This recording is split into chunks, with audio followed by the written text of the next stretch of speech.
Hello student, आप देखेंगे आज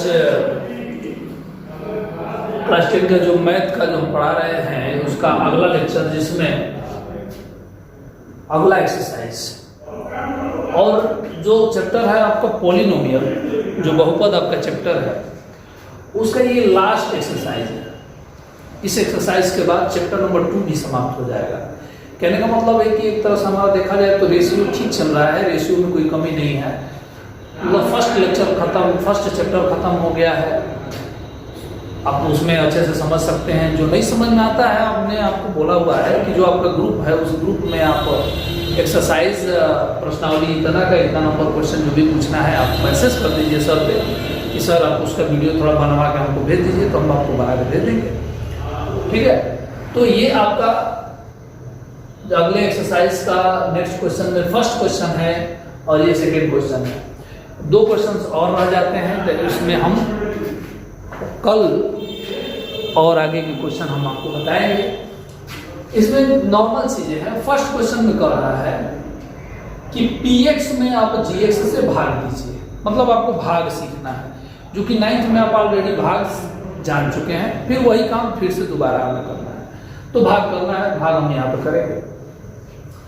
नेक्स्ट सेकेंड क्वेश्चन में कह रहा है कि आप प्रूफ कीजिए, आप सिद्ध कीजिए कि ये वाला जो बहुपद है इस बड़े वाले बहुपद का गुणनखंड है।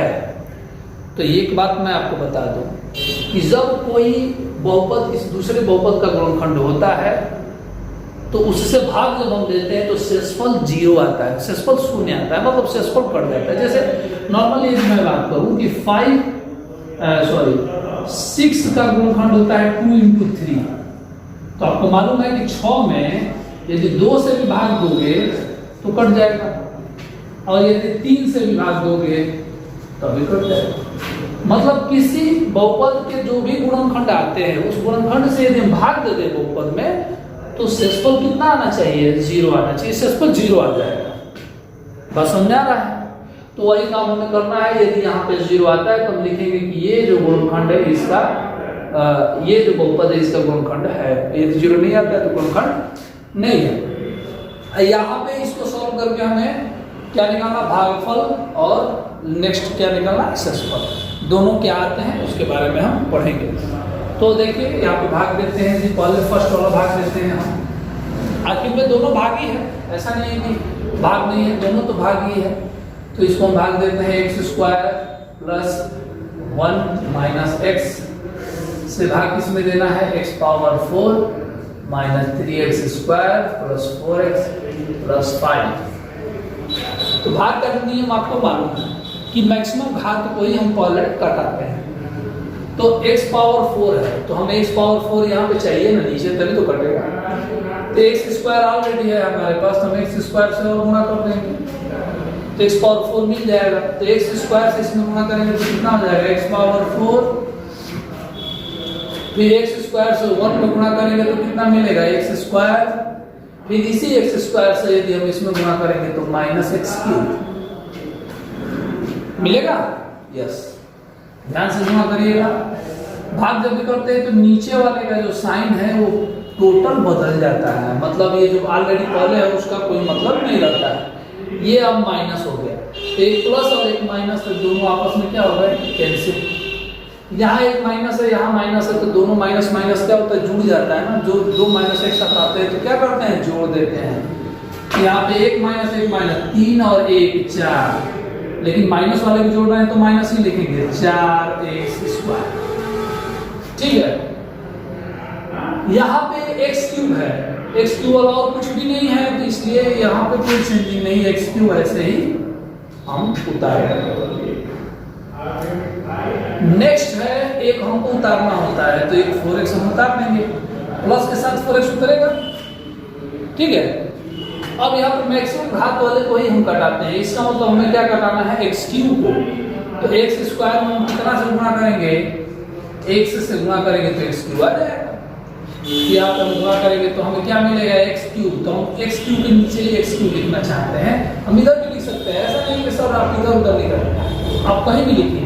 हमें चूंकि घटाना है तो हम सीधा सीधा लिख रहे हैं x × x² x³ x into 1 x हो जाएगा, तो x वाले के नीचे x लिखो, और x into x x square हो जाएगा, तो x स्क्वायर वाले के नीचे x स्क्वायर वाले। अब चूंकि यहाँ पर प्लस था तो बीच में प्लस ही रहेगा। समझ में आया? साइन चेंज कर दीजिए, यहाँ पे प्लस, यहाँ पे माइनस, यहाँ पे माइनस। एक्स क्यू से एक्स क्यू कैंसिल, प्लस है माइनस है तो घटाएंगे, 4 में से 1 गया 3 माइनस 3 एक्स स्क्वायर, या 4 में से 1 गया 3x, यहाँ पे 5 हमने हटा दिया। समझ में आया जी? अब -3 से हमें गुणा करना पड़ेगा, क्यों? क्योंकि एक्स स्क्वायर तो ऑलरेडी है, यहाँ पे हम -3 से यदि हम गुणा कर देते हैं तो -3 into x square -3x square आ जाएगा। तो यहाँ पर हम लिखेंगे -3x स्क्वायर, फिर -3 से 1 को गुणा करेंगे तो -3 आएगा, तो हम अचर वाले के नीचे अचर वाले को लिखना चाहते हैं। -3 और -x, तो माइनस माइनस प्लस और 3x हो जाएगा। समझ में आ गया होगा? चिन्ह बदल देंगे, यहाँ हो गया प्लस, यहाँ हो गया माइनस, यहाँ हो गया प्लस, ये वाला कैंसिल, इधर वाला भी कैंसिल, और 5 और 3 दोनों प्लस आ गया ना, तो 5 और 3 8। तो पूछा है आपसे कि भागफल, तो भागफल हम किससे डिनोट करते हैं? qx से। ये px, ये gx, तो इसको qx कितना आया है लिख देंगे, x square plus x minus 3, और शेषफल को हम किससे डिनोट करते हैं? rx से। तो rx बराबर कितना आया है? +8। ये आपका हो गया। ठीक है, आया समझ में बाबू? जो भी क्वेश्चन समझ में नहीं आता है उसके लिए मैंने आपको ऑलरेडी बताया कि ग्रुप में आप, बार बार ये बोल रहा हूँ, ग्रुप में आप या तो फोटो खींच करके उसको डाल दीजिए, जो भी आपके पास यदि बुक है तो, और नहीं बुक है तो आप क्वेश्चन को नोट करिए। वो भी नहीं होता है तो आप लिख दीजिए कि प्रश्नावली नंबर इतना का इतना नंबर क्वेश्चन हमको नहीं आ रहा है, तो सर हमको बताया जाए। ठीक है, अब ऐसा नहीं कहिएगा कि सर आपने इतना बढ़ा दिया है, फिर से दोबारा पाएंगे तो फिर से सर पढ़ाइए। तो वो पढ़ाई जो पढ़ा दिया जा रहा है उसको पहले नहीं पढ़ाया जाएगा, टाइम बचेगा यदि फ्यूचर में तो पढ़ाया जाएगा। जिस दिन आप आएंगे जहाँ तक ये पढ़ाया गया उसके आगे ही पढ़ाया जाएगा, तो इसको आपको ध्यान से पढ़ना है। अब यहाँ पे देखिए नेक्स्ट, ये हमें भाग देना है, यहाँ पे भाग ही देना है। यहाँ पे जैसे शेषफल 8 है, वहाँ पे शेषफल नहीं आना चाहिए, कट जाना चाहिए। देखते हैं कटा करके। अब यहाँ x स्क्वायर है, x पावर 4 चाहिए तो हमें x स्क्वायर से गुणा करना पड़ेगा। +3 है तो यहाँ 1 है तो +3 से भी तो गुणा करना पड़ेगा, मतलब 3x स्क्वायर से हमें क्या करना पड़ेगा? गुणा करना पड़ेगा। तो 3 करे 3, x स्क्वायर मिला के x पावर 4 हो गया, फिर 3 3 का 9, x स्क्वायर और x मिला के x क्यूब हो गया, और 3 करे 3 मतलब 3x स्क्वायर हो गया। आ गया होगा समझ में? 3 करे 3x पावर 4, 3 3 का 9x cube and 3x square.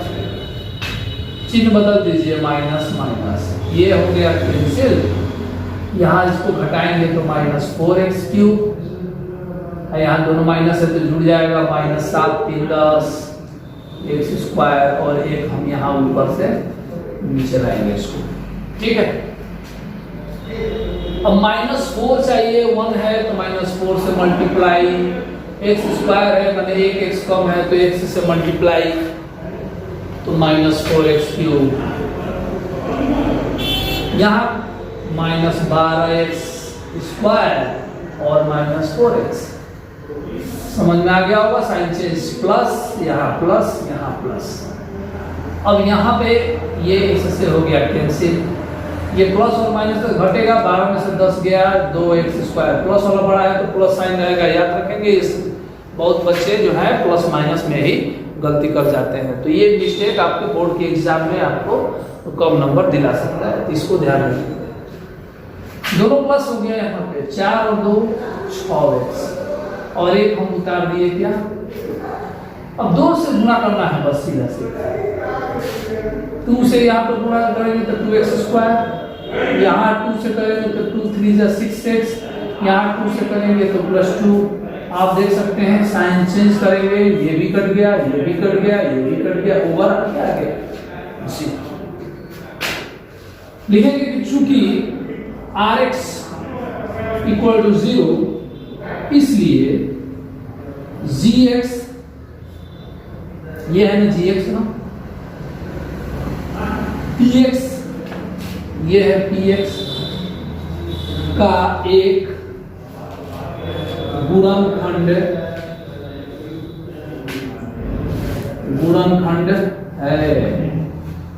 समझ में आ रहा है? इसी तरीके से हम चेक करते हैं गुणनखंड। तो इसके आगे बाकी दो क्वेश्चंस हैं। दो क्वेश्चंस में से एक क्वेश्चन चाहे दोनों हो सकता है, क्वेश्चन हम बता दें, उसके बाद से आपका चैप्टर समाप्त हो जाएगा। उसके बाद से नेक्स्ट चैप्टर हम निकालेंगे। ओके, धन्यवाद।